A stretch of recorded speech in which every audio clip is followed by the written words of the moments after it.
आपल्या पुण्यकामिता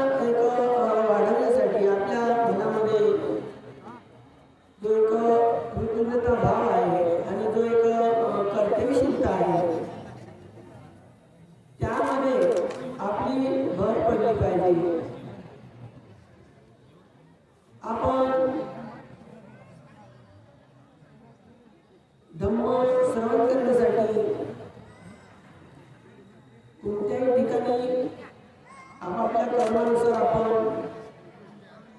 जात असतो, त्या त्या ठिकाणाचं आपल्याला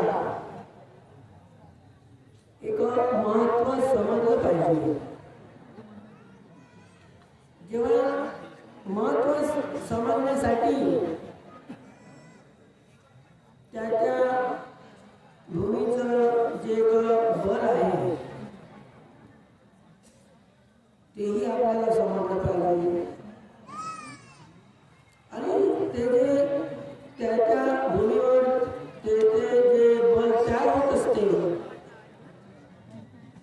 ते कशाच्या माध्यमाने तयार होत असते, त्या ठिकाणी ते बल राहत असते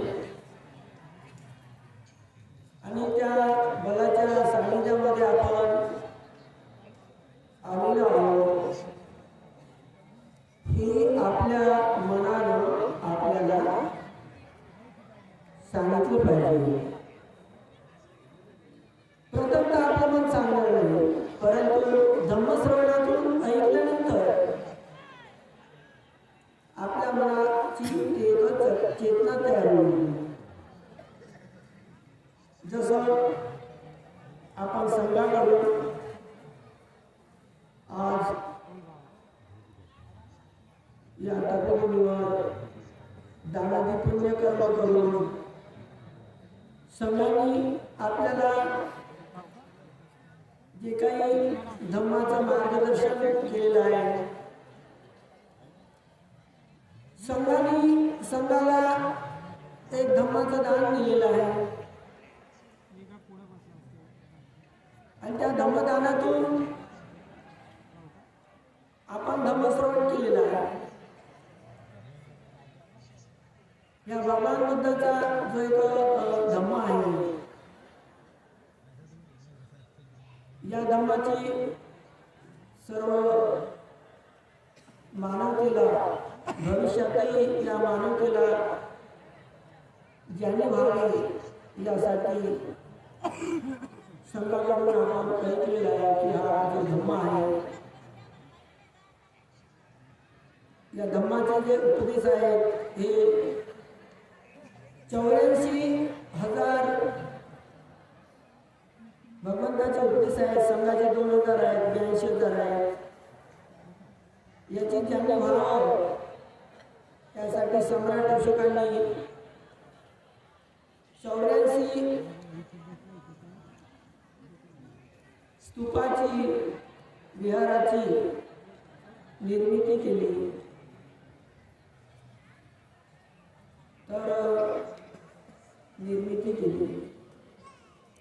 आपण इथपर्यंत ऐकत असतो, आपापल्या क्षमतेनुसार आपल्याला धम्म लक्षातही राहत असते. पण भगवान बुद्धाचं जे धम्माचं जे बल आहे ते मानवतेच्या एक कल्याणासाठी, उपासक उपासिकेच्या एक कल्याणासाठी, भिक्षू भिक्षुणींच्या एक कल्याणासाठी, त्याचा जो एक प्रचार प्रसार आहे हा कशा प्रकारे व्हावा, कशा प्रकारे झाला पाहिजे यासाठी भगवान बुद्धांनी काय केलं, कुठं केलं, कधी केलं याची आपल्याला एक जाणीव असली पाहिजे. जसे इतर देशातील उपासक उपासिका वर्ग आहे, भिक्षू आहे, भिक्षुणी आहे, त्यांना त्या ठिकाणी उपस्थित झाल्यावर त्या भगवान बुद्धाच्या एक वाणीचं त्यांना एक स्मरण होते, त्यांची श्रद्धा वाढते, बल वाढते की आपण भगवान बुद्धाच्या बलाचा आपल्यावर एक वर्षा होते, मन मोठून जात असते. आपण शिलाचं पालन करू, ध्यान करू, आपल्या पुण्य पालन करू. म्हणून जसा हा एक धर्म महान आहे, एवढे उपदेश आहे, तेवढे स्तुप आहे, पण भगवान बुद्धांनी महापरिनिर्वाणाच्या वेळेस भगवान अतितनागत पचुपन्न अतितनागत कर्मविपाक याना बुद्ध योगा, बुद्धाचं जे ज्ञान आहे हे कर्मविपाकाच्या आधारावर, हेतूच्या आधारावर हे भगवंतांनी सांगितलेलं आहे. तरी पण भगवान बुद्धाला त्यांची जी करुणा होती, हा धर्म मानवतेच्या कल्याणासाठी राहिला पाहिजे. आणि या देशामध्ये काही दिवसांनी, काही वर्षांनी या धर्माचा एक लोपी होईल, ऱ्हास होईल, म्हणून इतर देशातही राहिला पाहिजे. यासाठी भगवान बुद्धांनी काय केलं, तर भगवान बुद्धांनी महापरिनिर्वाणाच्या वेळेस कुशीनगरमध्ये त्यांनी अधिष्ठान केलं. ते अधिष्ठान केलं की माझ्या महापरिनिर्वाणानंतर अंदाजे 200-250 वर्षानंतर हा जो बोधिवृक्ष आहे याची जी शाखा आहे ही सम्राट अशोकाच्या हातात येईल आपोआप, म्हणजे तिला तोडावं नाही लागणार. ती बोधिवृक्षाची जी शाखा आहे ही सम्राट अशोकाच्या हातात येईल आणि त्यानंतर त्या सम्राट अशोकांनी ती बोधिवृक्षाची शाखा त्याच्या हातावर आली, त्याने डोक्यावर घेतली आणि ती जेव्हा या देशातून समुद्राच्या तीरापर्यंत जाऊन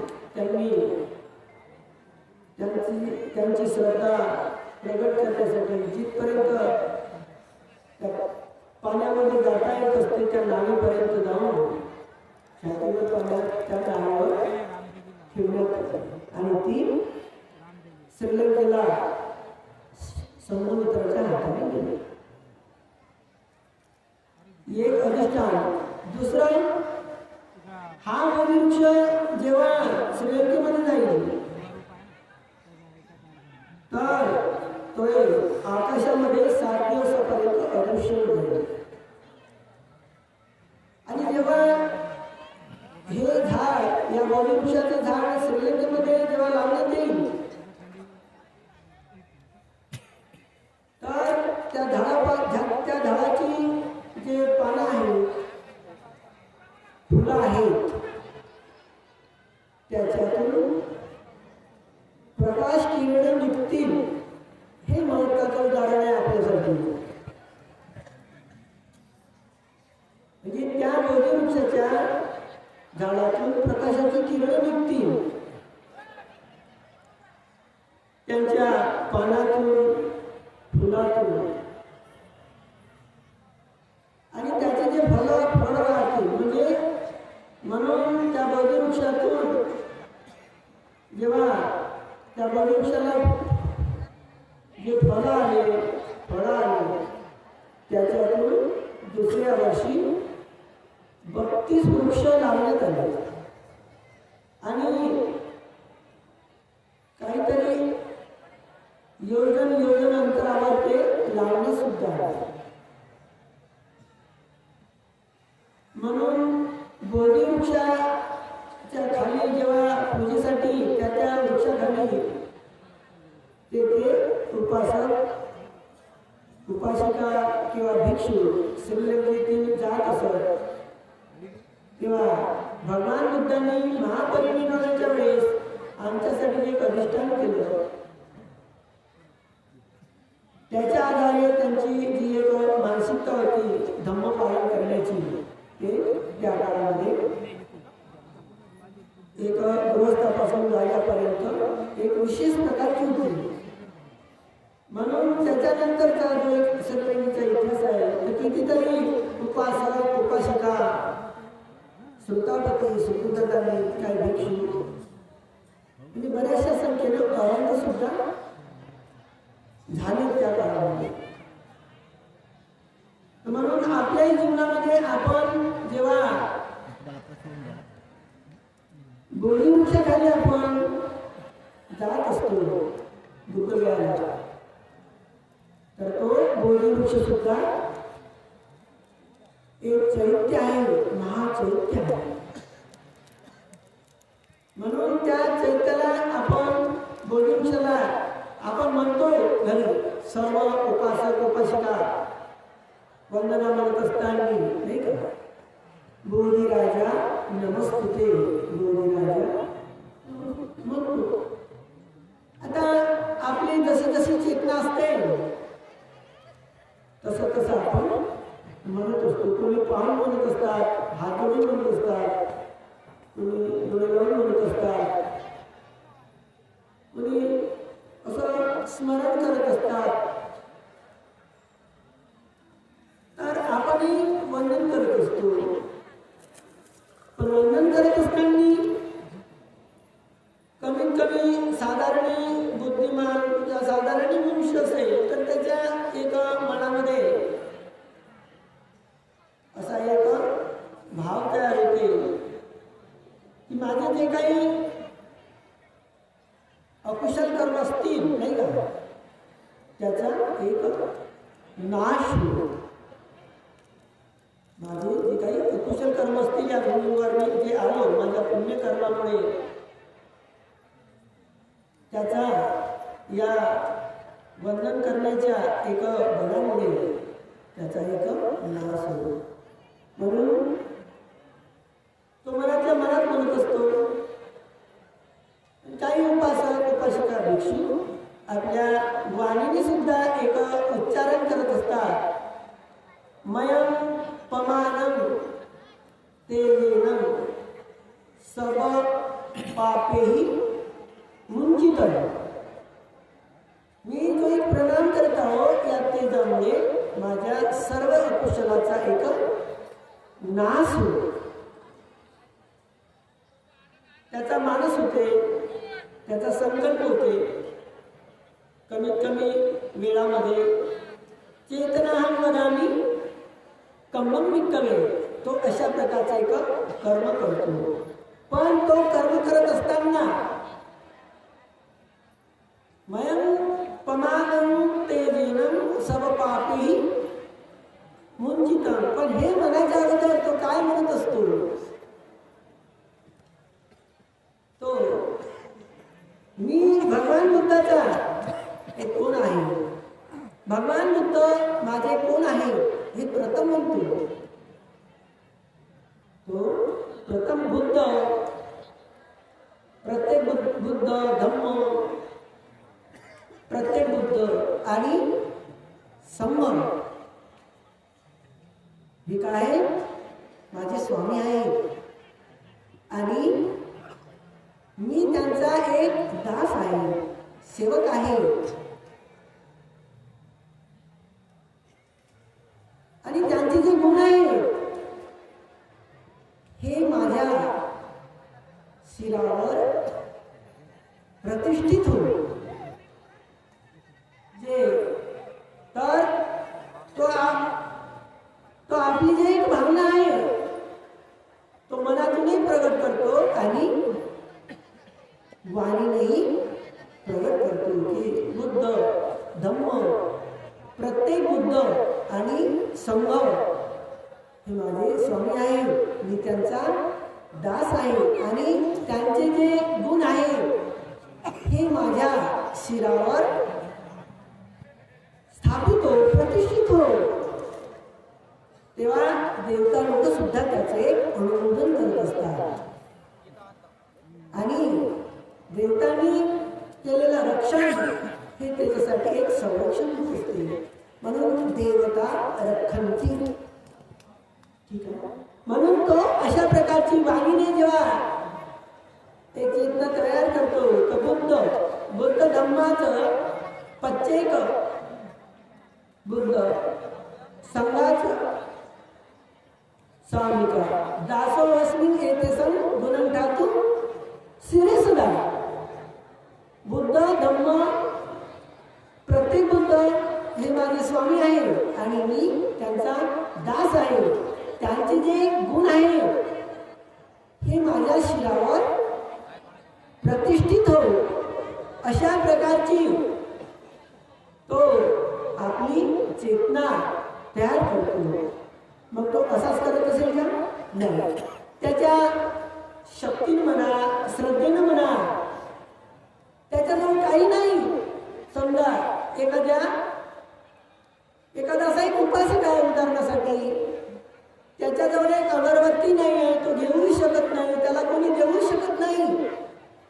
तर अशा वेळेस नाही का, अशा वेळेस त्या बोधी वृक्षाखाली समजा आपल्या पूजेच्या ठिकाणी समजा तो काय म्हणेल? ह्यासाठी ज्या भूमीवर जो एक राहत असतो, ही जी भूमी आहे की नाही, आता ही भूमी आहे, ही कोणाची आहे? ही भूमी कोणाची आहे? या भूमीवर जे उत्पन्न होत असते आपल्याला जगण्यासाठी नाही का, जे धान्य उत्पन्न होत असते, या भूमीवर जे काही पाणी आहे ते कोणाचं असेल? ही भूमी ज्याची असेल त्याचं या भूमीवरचं पाणी आहे, हे धान्य सुद्धा त्याचं आहे. म्हणून त्याच्यातील काही अंश मी घेण्याला आहे का आणि दान देण्याला आहे का? देण्याला आहे का म्हणजे मला हात आहे, मी ते घेऊ शकतो आणि माझा जो एक कृतज्ञता भाव आहे, हा कृतज्ञता भाव कर्तव्यशीलतेने मी पूर्ण करू शकतो. तो काय करेल नाही का? तो काय करेल? मोठ्या श्रद्धेनं बुद्धगयाला गेल्यानंतर नाही का, किंवा कोणत्या ठिकाणी, तर त्याला हे समजत असते की ही भूमी कोणाची आहे? भगवान बुद्धाची भूमी आहे. तर कशी आहे बुद्धाची भूमी? ही कशी होऊ शकते? तर ही भूमी जे बोधिसत्व असतात नाही का, त्या आपल्या पुण्यपारमिता पूर्ण करण्यासाठी बुद्धाला दान देत असतात ही भूमी. मग ही भूमी भगवान बुद्धाला दान देण्यात आली नाही का. ही संपूर्ण जो जम्बूद्वीप आहे, हा संपूर्ण जम्बूद्वीप दोन राजांची एक सत्ता होती. एक मगधाचं राज्य बिंबिसारांचं आणि राजा प्रसेनजिताचं कोशल राज्य. पण जेव्हा अजातशत्रूकडून जे मातृहत्या आणि पितृहत्या झाली, त्यांच्यानंतर त्याच्यामध्ये एक धम्मसंवेग उत्पन्न झाला. या माझ्या अकुशलातून मी मुक्त होण्यासाठी काय करू शकतो? म्हणून त्यांनी भरपूर प्रयत्न केले. पण जेव्हा राजा प्रसेनजित सुद्धा हा भविष्यातील त्या काळातील एक बोधिसत्व होता. जसा जो हत्ती होता तो सुद्धा एक बोधिसत्व होता. म्हणून राजा प्रसेनजितांनी आणि अजातशत्रूंनी काय केलं त्यावेळेस, ही संपूर्ण भूमी बुद्धाला काय केली? एक दान दिली नाही का. आणि जेव्हा दान दिली तेव्हा ही भूमी कोणाची झाली? बुद्धाची झाली. आणि याच्यात काही आपण कोणाची म्हणता येईल का? आणि या भूमीवर जे पाणी आहे म्हणून काही श्रद्धावान उपासक आपल्याकडून काही जरी झालं नाही तरी इथील जे पाणी आहे ते त्या बौद्धवृक्षाला एक दान करत असतात किंवा पूजा करत असतात. आणि त्यानंतर ज्या काही वस्तू आहेत त्या दान करतात आणि तेव्हा त्या गुणाचं एक स्मरण करत असतात. त्याचा जो झुकाव असतो, त्याचं जे चित्त असते ते बुद्ध धम्म प्रत्येक बुद्ध आणि संघामध्ये ती लीन झाली असते, रममान झाली असते. म्हणून आपल्याही जीवनामध्ये आपण आपल्यामध्ये बुद्धाचं महत्व आहे, आपल्यामध्ये धम्माचं महत्व आहे. प्रत्येक बुद्धाचं सुद्धा आपल्याला एक महत्व असलं पाहिजे. प्रत्येक बुद्धाचं सुद्धा आपल्यामध्ये काय असलं पाहिजे, महत्व असलं पाहिजे. आपल्या ज्या पुण्यपार्जित आहेत काही जन्मामध्ये प्रत्येक बुद्धाच्या माध्यमाने सुद्धा आपण एक पूर्ण करू शकतो.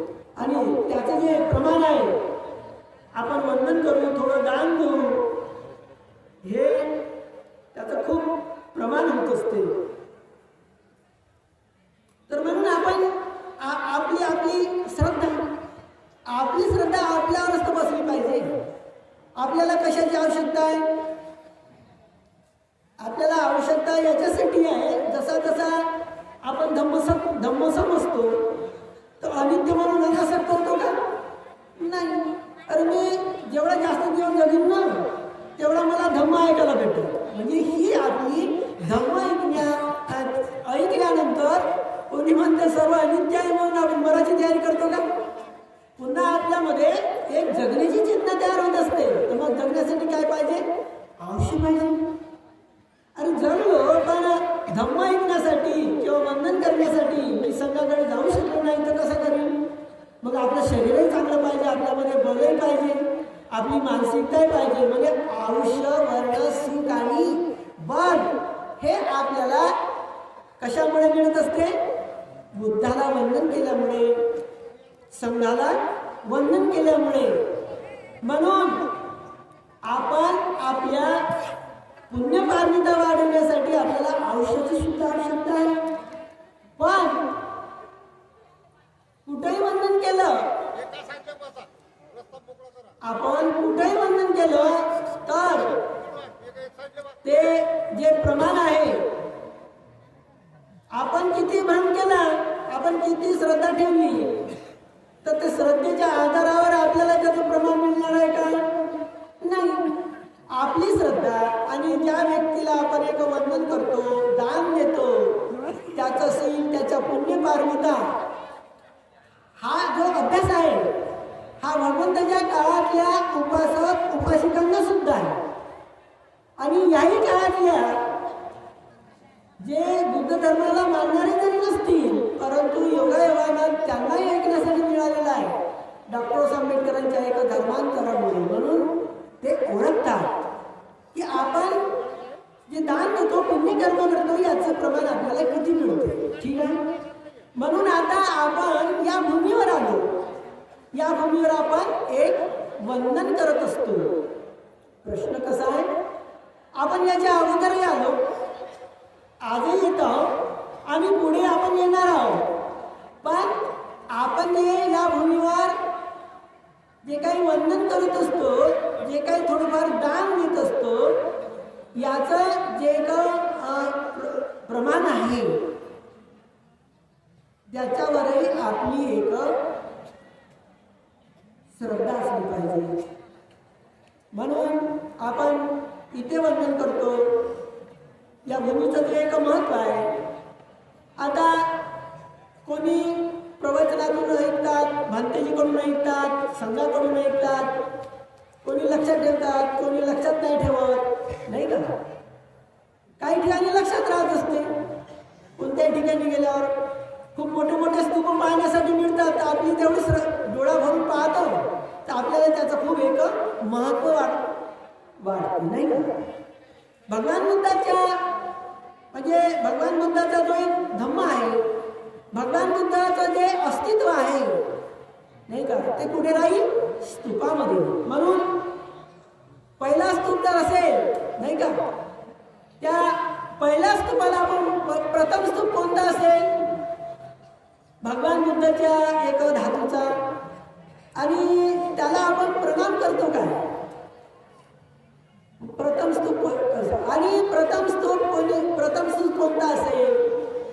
प्रथम स्तूप कोणी बनवलेला असेल? तर आपण नागलोकेचा थूप आपल्या वंदनीमध्ये म्हणतो. तर नाग लोकांनी देवता लोकांमध्ये हा एक स्तूप बनवला, पण तो देवता लोकांचा झाला. पण आपल्या भूमीवरचा प्रथम स्तंभ कोणता आहे हे आपण ऐकलं का? हात वर करा बरं.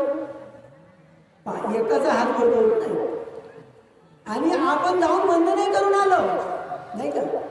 आपण जाऊन वंदन करून आलो त्या स्तूपाला, पण हा प्रथम स्तूप असेल असंही आपण चिंतन केलेलं नाही. आणि कदाचित मी तुम्हाला सांगितलं हा प्रथम स्तूप आहे बा, आहे का नाही? मग तुमची श्रद्धा नाही बसली पाहिजे, श्रद्धा पण बसली पाहिजे. तर ते जे भगवान बुद्धाच्या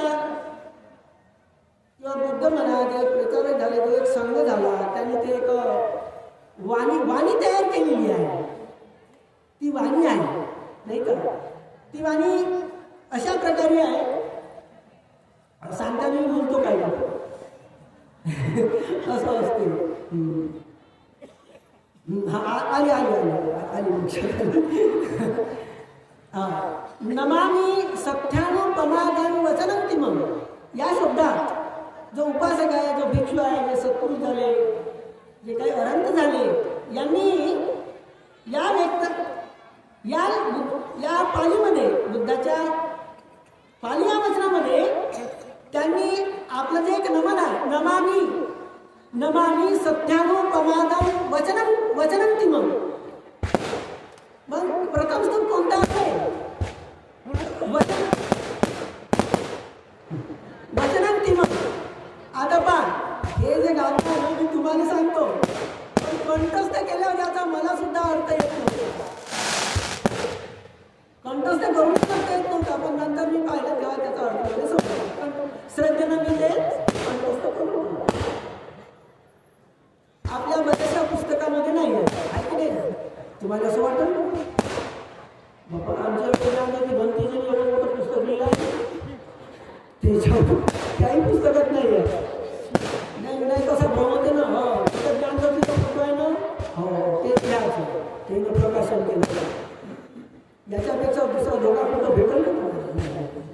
तर म्हणून मी पाहतो, म्हणून अशी काही पुस्तक आहेत, काही किंमतीत आहेत, ते आपल्या हातामध्ये पडत नाही.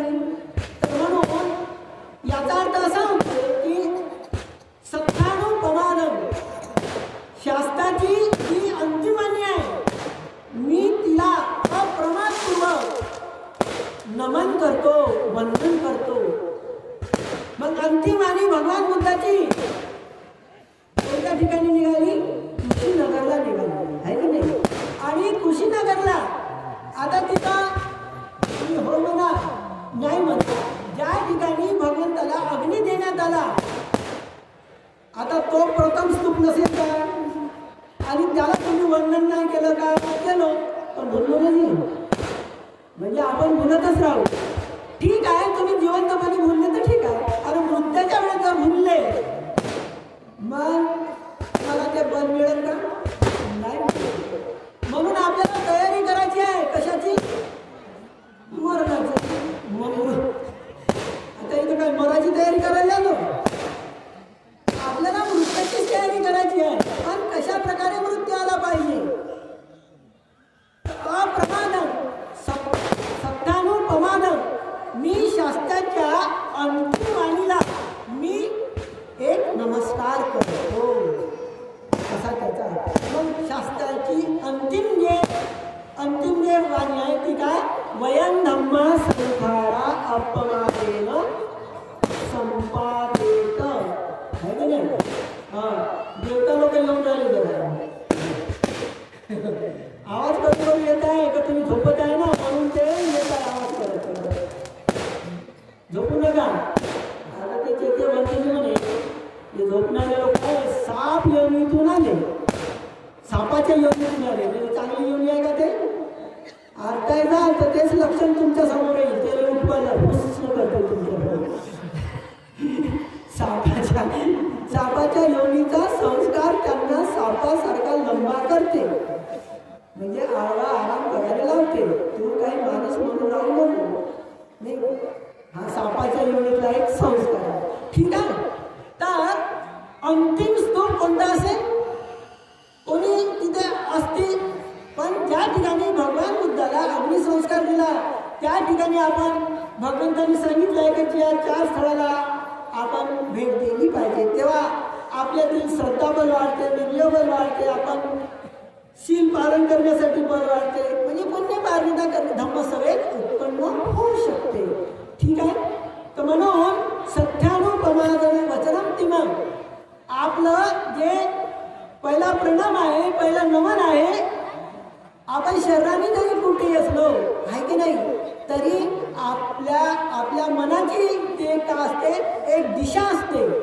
जसं मृत्यानंतर समान धातू स्कंद जो असतो तुमच्या जीवनामध्ये, या शरीरातील पंचस्कंदाचं जे पुण्यपारमिता करून जे काही तुम्ही शुद्धीकरण केलेलं असेल, त्याच ठिकाणी समान धातू स्कंद म्हणून तुमचा त्या ठिकाणी काय होईल, एक जन्म होईल, नाही का.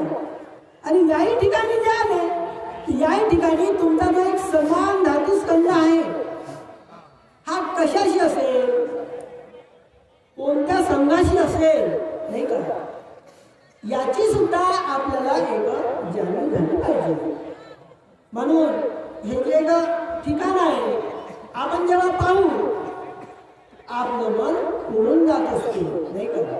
कशावरून आपण ऐकतो की 84,000 स्तूपापैकी या ठिकाणी जो एक स्तूप आहे सम्राट अशोकाने तयार केलेला, पण जेव्हा आपण पाहायला जाऊ तर तो स्तूप कसा दिसेल, आपल्याला एक लहान दिसेल. परंतु त्याच्यावर जेव्हा चिंतन मनन कराल, तो स्तूप खूप महान दिसू शकतो.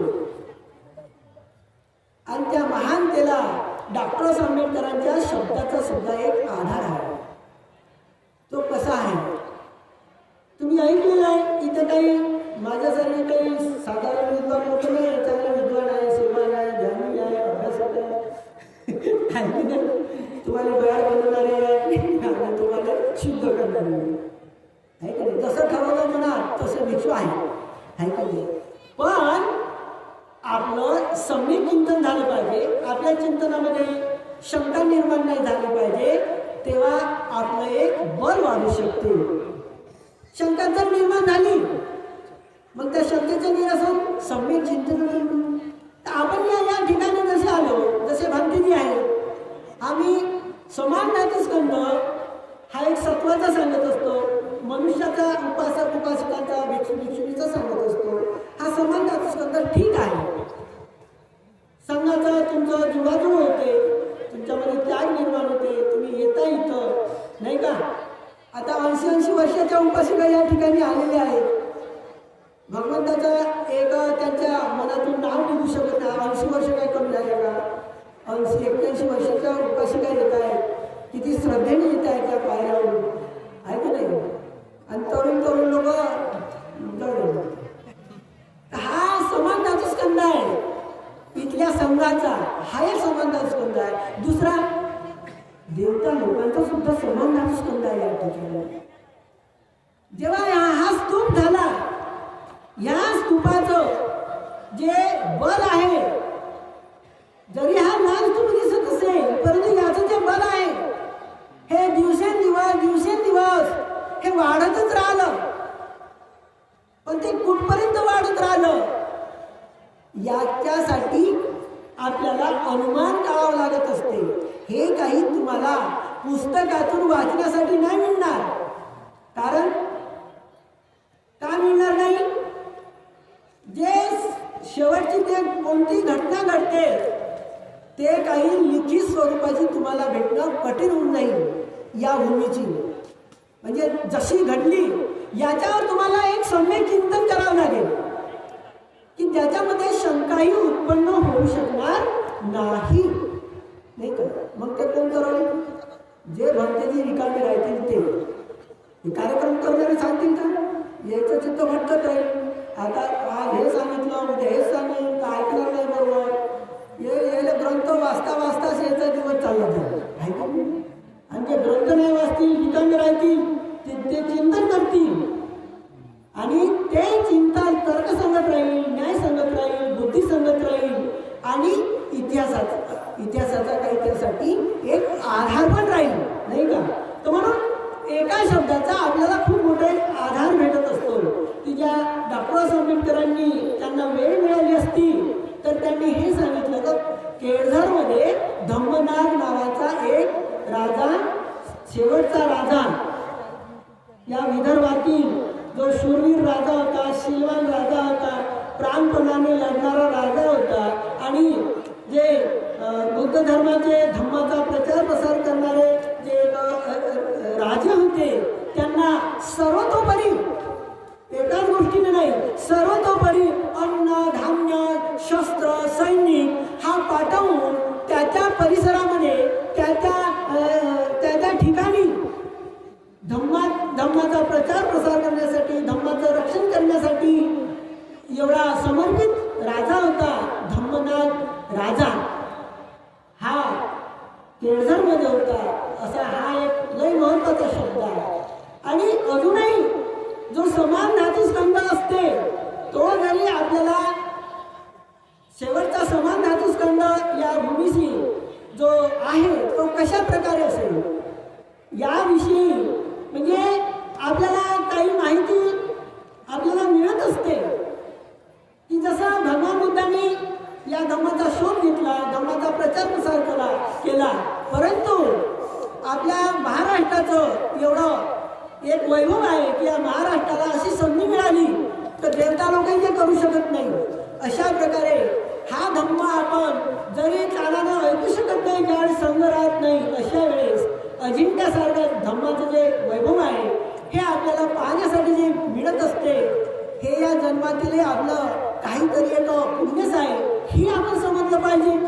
पण त्या अजिंक्याच्या परिसरातूनच धम्मनाग राजाची जी प्रजा होती आणि जे सैनिक होतं ते वाचवण्यासाठी 1000 वर्षाच्या पूर्वी सुमित्र भिक्षूंनी जे हाल अपेष्टा सहन केल्या, पायदळ चालत आले आणि त्या धम्मनाग राजातील हजारो म्हणा, सैनिक म्हणा, उपासक म्हणा, त्यांचा रक्तपात झाला असता तेव्हा त्या भिक्षूने त्याला एक उपदेश दिला की राजा, तुम्ही शूरवीर आहे आणि तुम्हालाही माहित आहे आणि राजाने प्रगट केलं की आता म्हणजे जे मुघल साम्राज्य आहे हे आता आमच्यावर स्वारी करतील आणि आम्हालाही करावंच लागेल लढाई. तेव्हा सुमित्र भिक्षूंनी त्याला उपदेश दिला की लढाई करणं हे काही खरं नाही, लढाई करण्यापेक्षा तुमचं रक्त वाचवा,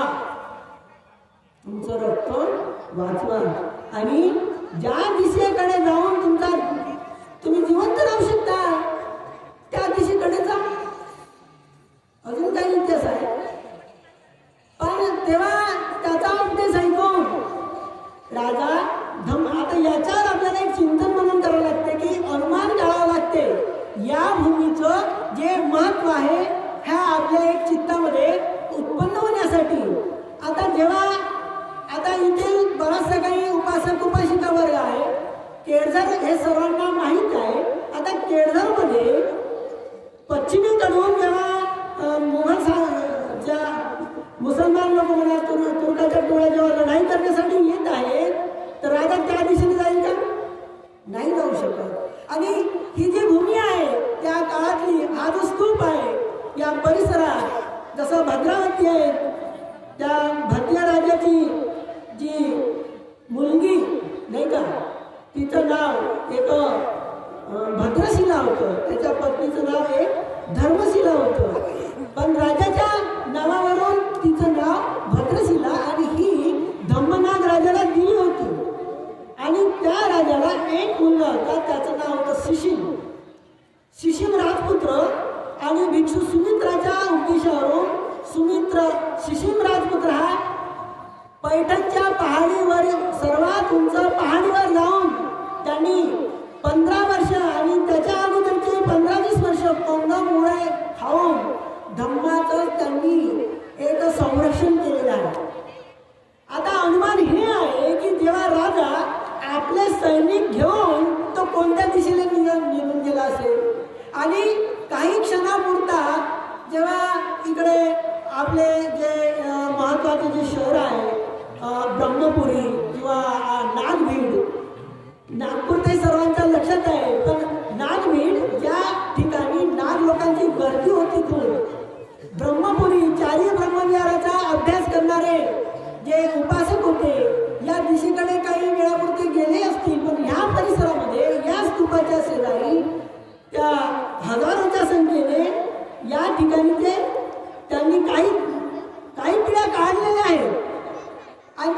काढल्या हे ज्ञानज्योतीला माहिती आहे.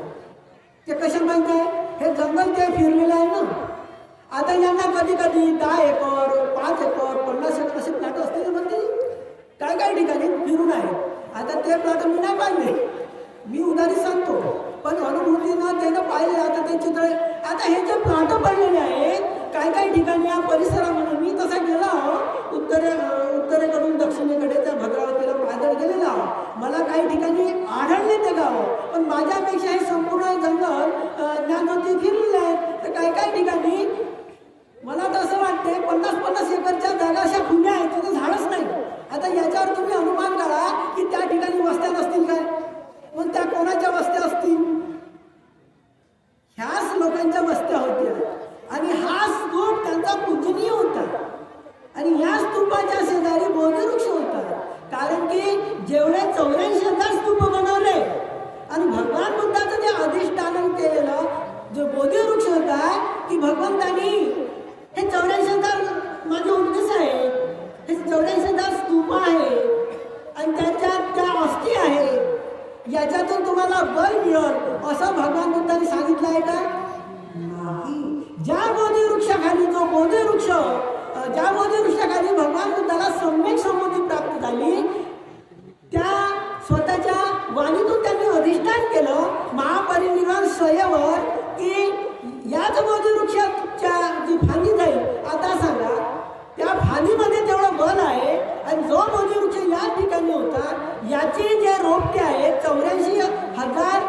आजही काही ब्रह्मदेशाचे भिक्षू म्हणतात की कोणत्याही धम्म ठिकाणाची म्हणा चैत्याची म्हणा जे स्फूर्ती आहे किंवा जे पूर्णत्व आहे हे म्हणजे त्या ठिकाणी भगवान बुद्धाच्या असल्यावर एक स्तूप असणं आवश्यक आहे.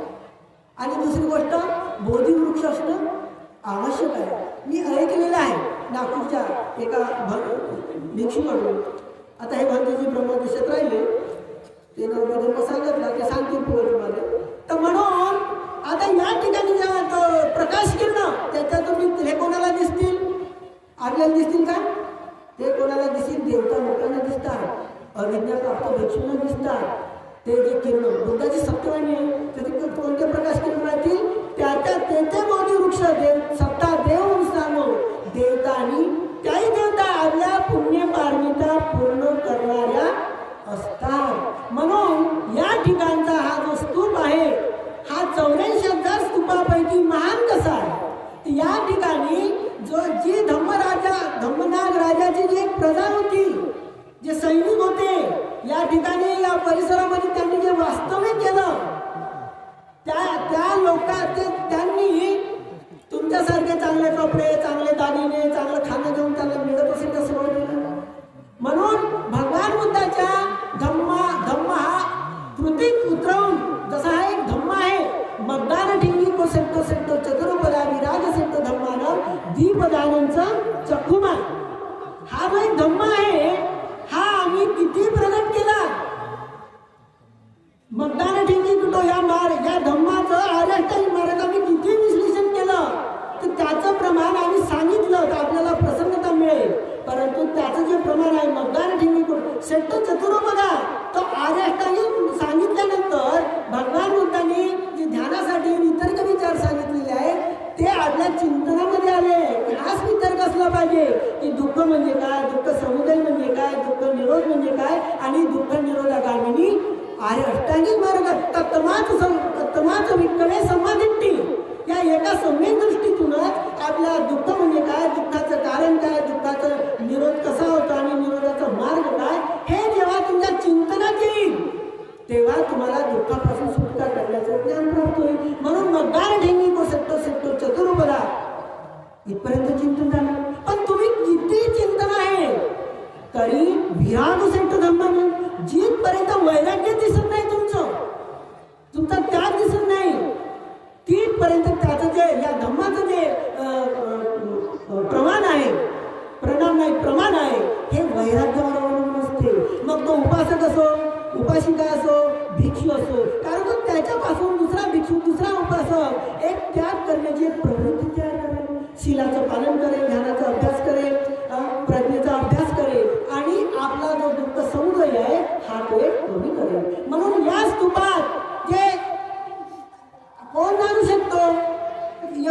संख्येनं तुम्ही या ठिकाणी येता, याच्यातले काही उपासिका त्या काळात जन्मास आलेल्या असतीलच. म्हणून हा एक समान धातू स्कंद सुद्धा तुम्ही जो एक धम्मश्रवण करत असता, तर आपण जे वंदना म्हणतो, जसं तुमचं चित्त वंदना म्हणत असताना एच संगा अतीताचं एच संगा अनागता, जसं तुमचं चित्त भगवंतांनी हे सांगितलं की उपासिकांनी जे विषाद आहे, काही उपासिका आहे त्याचं चिंतन केलं पाहिजे. नकुल पिता नकुल माता उपासकांनी केलं पाहिजे. भिक्षू आहे सारी मुक्ता यांचं. तर तुमच्याही चित्तामध्ये जेव्हा तुम्ही घरी वंदना करत असता, काही चित्ताचा क्षण याही भूमीकडे आला पाहिजे. या भूमीकडे जेव्हा येईल तर या भूमीमध्ये जे बल आहे त्याचाही तुम्हाला लाभ मिळेल. जसं चुंबक काही सांगत नाही माझ्याकडे या म्हणून, त्याची जी रेंज असते त्या परिसरात तुम्ही त्या चुंबकाकडे पाठही करू नसाल तर चुंबकाचं जे बल आहे, इकडे आमच्याकडे तुम्ही चेहरे करून आम्हाला वंदन करत आहे, आता चुंबकाच्या बलामध्ये काही भेदभाव निर्माण होणार आहे का? नाही. तर तुमच्या वयंगमा संकारा अपमादेनं संपादितं, तर तुमच्या शरीरातील जे काही व्हायब्रेशन आहे नाही का, जे काही तरंग आहे, जे काही स्पंद आहे, या प्रसन्न धातूनं जे श्रद्धेनं याची काय उलटा पालत होते, त्याच्या ग्रंथी खुलतील आणि बऱ्याचशा लोकांच्या ज्या काही बिमारी आहेत, ज्या व्याधी आहेत, बरेचसे थकतानी चढतील, पण काही वेळानं त्यांचा थप्पा असा नॉर्मल होऊन जाईल. त्यांना काही वाटणारच नाही. आम्हाला वाटेल कारण का आमच्यामध्ये आळस आहे. आमचं म्हणणं एकीकडनं शरीर दुसरीकडं राहते, पण त्याचं चित्त त्या बोली वृक्षाखाली राहते आहे की नाही. तर म्हणून आपली जी एक श्रद्धा आहे ही अशी असली पाहिजे. म्हणून काय नमामि सत्यानुपमादम, तर जे कुशीनगरचं ज्या ठिकाणी भगवंताला अग्निसंस्कार दिला आहे, आता त्याच्या सर्व धातू या मानवतेनं घेतो म्हणलं तर घेता येतील का? त्याच्यातला काही ना काही अंश त्या भूमीला स्पर्श करून त्या ठिकाणी स्थापन झालेला नसेल का? म्हणून ती गाथा ती वाणी तयार झालेली आहे की नमामि सत्यानुपमादम, शास्त्राच्या अंतिम मी अप्रमादपूर्वक वंदन करतो. आणि त्याच्याबरोबर सभ्यांची चैत्य वंदामी चैत्य जे सर्व प्रकारचे चैत्य आहे या पृथ्वीवर भगवान बुद्धाच्या धातूवरचे प्रत्येक बुद्धाचे त्या सभ्यांची चैत्य वंदन सर्व चैत्याला माझं एक वंदन असो. आणि त्याच्यानंतर जे तुम्हाला काही समजलं, जे धम्म सांगणारे आहेत, जे भिक्षू आहेत आहे की नाही, त्याच्याकडे चित्त केलं पाहिजे. आचार्य उपाध्याय मग ही गाथा झाल्यानंतर मयं पमानं तेजेनं सर्वपापीही मुंचितं, तेव्हा एक गाथा तरी असेल, पण या गाथेसाठी एवढं तुम्हाला वाणीनं म्हणावं लागेल आणि कृतीनं. पौर्णिमा आहे, अमावस्या आहे, अष्टमी आहे, उपसुद्धा तुम्हाला एक पालन करावं लागेल.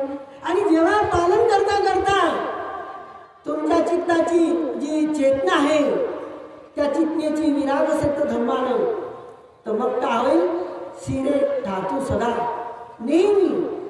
तर मग जे महत्व आहे मंतिमं सुखम, तर मंतिमं म्हणजे महान सुख. अंतिम सुख काय आहे? निब्बानं मंतिमं, निब्बानं मंतिमं सुख.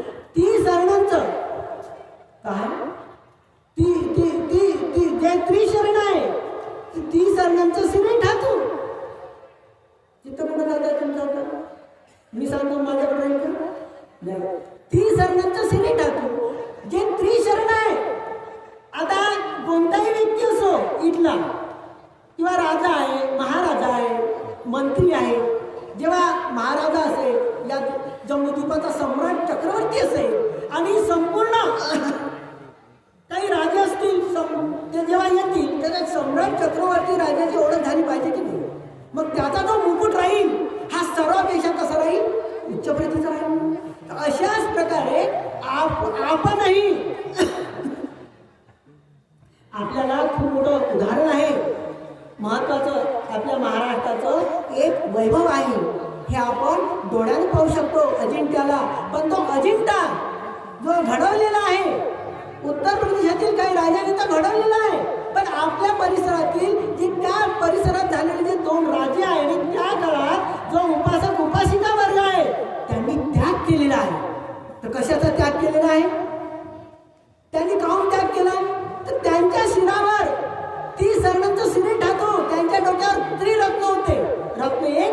लहान होते आणि म्हणून त्यांच्या गळ्यामध्ये जे सोनं होतं, घरामध्ये जे दागिने होते, मी काय तुम्हाला दान नाही करा म्हणत, तर तुम्हाला वाटत आमच्या यायचं भंतीचं जे लक्ष आहे आमच्या गळ्यातल्या सोन्यावर नाही लावत, तसं नाही सांगत आहोत मी तुम्हाला. तर त्या काळातील त्या उपासिकाचे तुम्हाला स्मरण झालं पाहिजे. ह्या महाराष्ट्रात या काळात डॉक्टर आंबेडकरांच्या काळामध्ये जो आपल्याला धम्म मिळाला आणि या धम्माचं जे आपण डोळा भरून जे अजिंठ्याला जे वैभव पाहतो, हे कदाचित देवता लोकांना तिथे यावं लागत असेल पाहण्यासाठी. अनेक सिंहाच्या योनीमध्ये जन्म घेऊन त्या अजिंठ्याचं रक्षण केलेलं आहे त्या ठिकाणी, म्हणून शत्रू तिथपर्यंत पोहोचले नाही आणि तो अजिंठा आपल्याला डोळा भरून पाहतो. पण त्याची त्याचा जो एक इतिहास आहे तो कसा घडवलेला आहे, त्या होऊ शकतात त्याच्यातल्या काही उपाशिका असतील की त्यावेळेस आपल्या सोन्या नाण्याचा 2 पिढ्या, एक नाही कमीत कमी 150 ते 200 वर्ष आपल्या संपूर्ण संपत्ती तो अजिंठा घडवण्यासाठी त्यांनी दान दिलं. किती त्यांच्यावर आपल्यावर उपकार आहेत, किती ऋण आहेत की आज देवता लोकांची आशा करते. देवता लोकांची तो अजिंठा तयार नाही आहे, तो आपल्यासाठी आहे. आणि हे आपल्याला डॉक्टर आंबेडकरांच्या धर्मांतरामुळे आपल्याला याची एक जाणीव झालेली आहे. तशीच याही ठिकाणची हा जो स्तूप आहे, याही स्तूपाची आपल्याला एक जाणीव होणार आहे, भविष्यामध्ये होईल. तर आपण जे जन्म घेतलो आपण मरणार नाही आहोत का? भविष्यातले उपासक खूप पुण्यवान राहतील, त्यांना त्याची जाणीव होईल, आहे की नाही? आता तुम्ही तशा समजा मी काय तुम्हाला साप नाही देईल, पण तुमच्या चित्तात नाही तुम्हाला कोणतंही आलो कायसाठी काय म्हणतो बाबा, तुम्ही मरता मी मरतो, संध्याकाळी मरायचं आणि संध्याकाळी मरायचं, सकाळी जिवंत व्हायचं. आपण ठरलेलंच आहे, आपण काही घाबरत नाही मरायला. अरे सकाळी जेव्हा जिवंत व्हायचं आहे, संध्याकाळी मरायसाठी काय घाबरायचं आहे नाही. ज्याला माहीत आहे का मी मेल्यावर जिवंतच होणार नाही, तो घाबरतो. आपल्याला समजलंच आहे संध्याकाळी मरा पण संध्याकाळी जिवंत, म्हणून ते लोक आराम करत. आता आम्हाला मरू द्यायला थोडा वेळ, म्हणून ते मेले आहे. मी मेले नाही म्हणून ते जिवंत होणार आहे, ते जिवंत होणार आहे. तर म्हणून आपल्याला जीवनामध्ये आपण जे आलेले आहोत, ही एक जी श्रद्धा आहे. आता तुम्हाला काही मोठे विषय सांगतील, पण मी जे काही थोडक्या अभ्यासामध्ये माझी जे काही श्रद्धा असेल या भूमीविषयी नाही का, आता ते थोडीशी तरी असेल ना, तुमच्यात जास्त असेल. कारण का तुम्हाला ज्ञान नव्हती भेटली, म्हणजे अज्ञान नव्हती भेटल्यावर मी काय करणार आहे की नाही? अशिक्षित होतो आहे की नाही? तुम्हाला जेव्हा ज्ञान नव्हती भेटले तर तुमचं खूपच पुण्य आहे की नाही? भेटले तसं काहीच नाही. तर म्हणून आपल्या जीवनामध्ये हा तुमचा जो जन्म आहे, भविष्यातील जे जन्म घेणारे सत्व आहेत हे खूप महान राहतील. त्यांना या स्तूपाची, या भूमीची जाणीव होणार आहे. आणि काही लिखित स्वरूपाने काही विषयी संकल्प केलेला आहे की हे पुस्तकं वाटेल भविष्यामध्ये 2 वर्षानंतर, आहे की नाही? मी नाव सांगेन की तुम्ही त्याला येतं का, त्याला तुम्ही गावाला छापायची म्हणाल, आहे की नाही? मी काहीच नाही उदाहरण सांगतो तुम्हाला, ठीक आहे? तर म्हणून आपल्या या जीवनामध्ये, म्हणून तुम्ही मराल, मी मरीन, तुम्हाला थोडीफार श्रद्धा झाली आहे, तुम्हाला वाटतंय तुमच्याकडे हा अंश निर्माण झाला पाहिजे. अनेक जाती संसारम, बुद्धाची जी प्रथमवाणी आहे, पण कसे जन्म झाले पाहिजे, आहे की नाही? चेतनाहांवरामी कम्मं विक्कवे, तुमची जशी चित्ताची चेतना राहील त्या ठिकाणीच तुमचे समान धातू स्कंद जातील, नाही का? मग समान धातूस तुम्हाला पुढं पाहिजे का मागं पाहिजे सांगा. तुमच्या समोर पाहिजे का? तुमच्या समोर पाहिजे तर भंतीजीला बरोबर, तेव्हा तुमचं चित्त तिकडं जाईल. आणि भंतेची जर तुमचं पुण्य कमी असेल आणि जे जन्म घेणारे सत्व जास्त असतील तर त्याच्यासाठी त्यांनी थांबा नाही लागेल का? मग तुम्ही जाल तिकडं, आहे का नाही? जाल तिकडं नाही, जाल चांगल्याच ठिकाणी, कारण का भंतीचा आशीर्वाद जाल चांगल्या ठिकाणी. तर म्हणून तुमच्या या जीवनामध्ये चेतना हा परामी कर. तर आपली जे चेतना आहे काय पाहिजे? बुद्धाची प्रथम उपदेश केवलम परिपूर्णम परिशुद्ध. बुद्ध काय म्हणतात?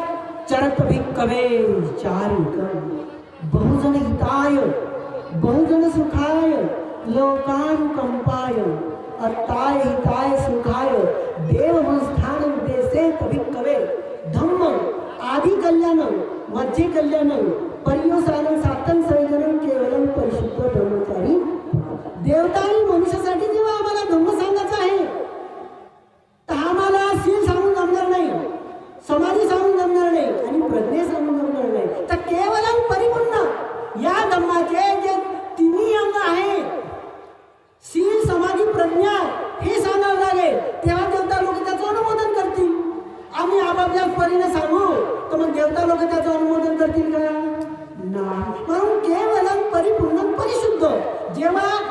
परिपूर्ण जेव्हा होतो जेव्हा तिन्ही अंगांनी पूर्ण असतो, शील, समाधी आणि प्रज्ञा. मग शील तर भगवान बुद्धाचा ह्याच क्रमानं शील कथा, दान कथा नाही का, समाधी कथा, प्रज्ञा कथा, ह्या कथाच्या आधारे. दान कथा सांगल्याबरोबर ज्या ज्या लोकांनी अनेक जन्म दान केले खूप, अरे मी तर आता दानच करीन, आहे की नाही. आता खरंच चित्त आहे का तुमचं दान करायचं आणि क्षमता तरी आहे का. दान म्हणलं हा तुमचं चित्त जाईल भोजन दानाकडे, रक्तदानाकडे गेलं पाहिजे. रक्तच नाही असं नाही, ब्लड दिलं पाहिजे.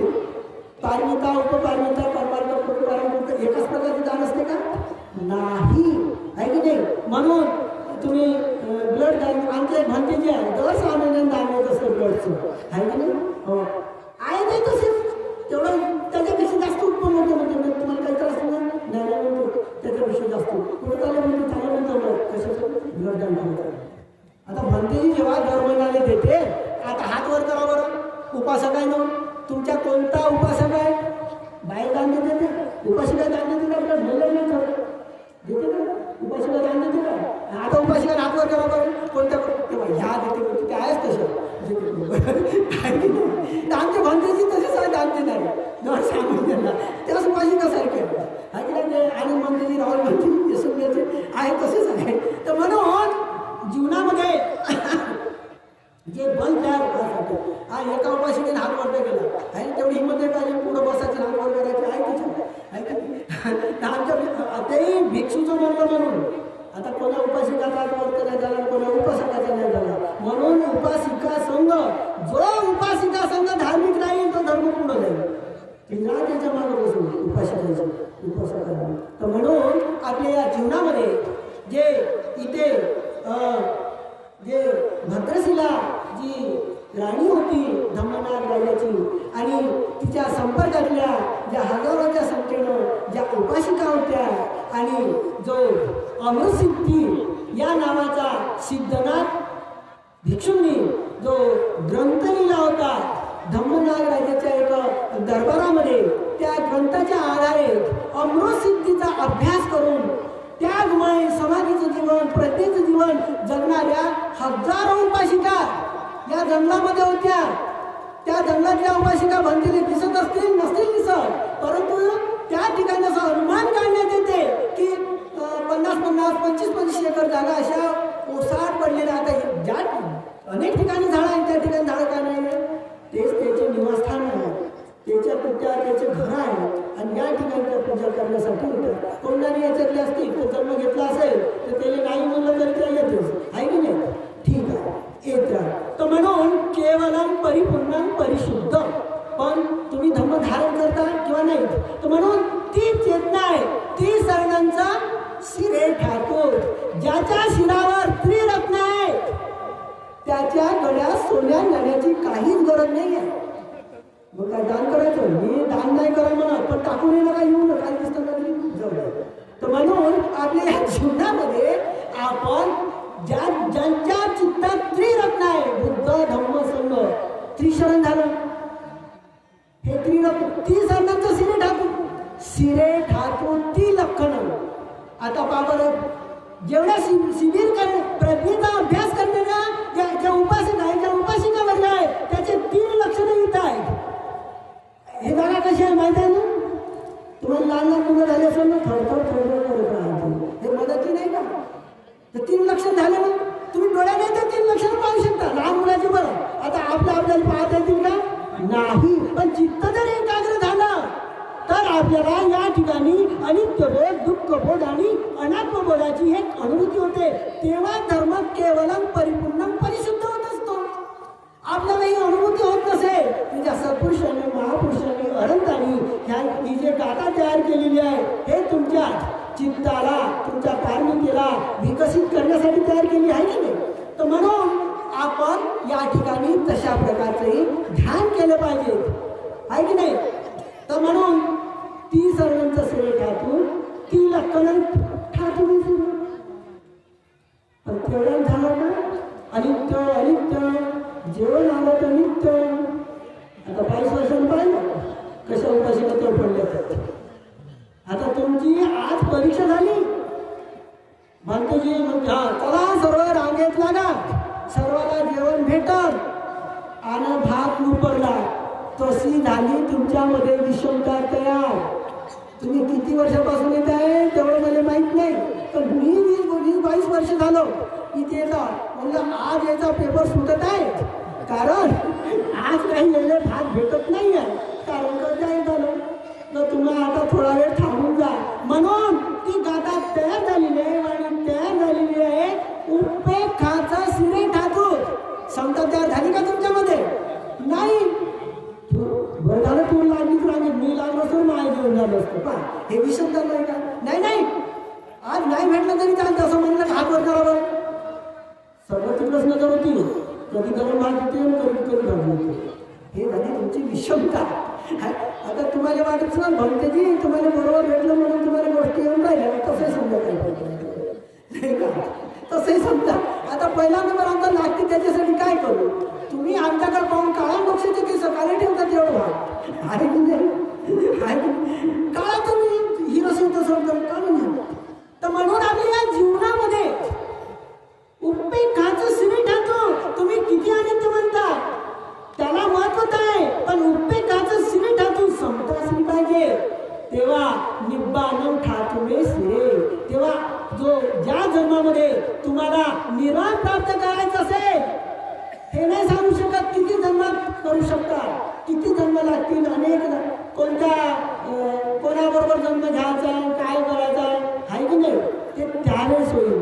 तेव्हा ते निर्वाण धातू तिचे जे लक्षण आहे, नित्य आहे की नाही, सुख आहे, हे तुम्हाला सांगून राहील. पण असं चेतना अंगात चेतना तर पाहिजे ना. म्हणून ह्या चेतना तुमच्या बुद्ध धम्म संघाला जेव्हा वर्णन करतो ते हे कोण्या पुस्तकात आहे? ते भंतेजी जेवढं मोठं पुस्तक आहे ना त्याच्यात नाही. ते काय पुस्तकं तर दिल्ली प्रकाशनचे आहेत, ते धम्मरक्षक भंतेजीची. आता कमी पैशात आहे आणि कमी याच्यात रत्नरत्न वंदना त्याच्यामध्ये आहे. आता मला आता ते मी कंठस्थ केले आहे. तुम्हालाही ह्या काही गोष्टी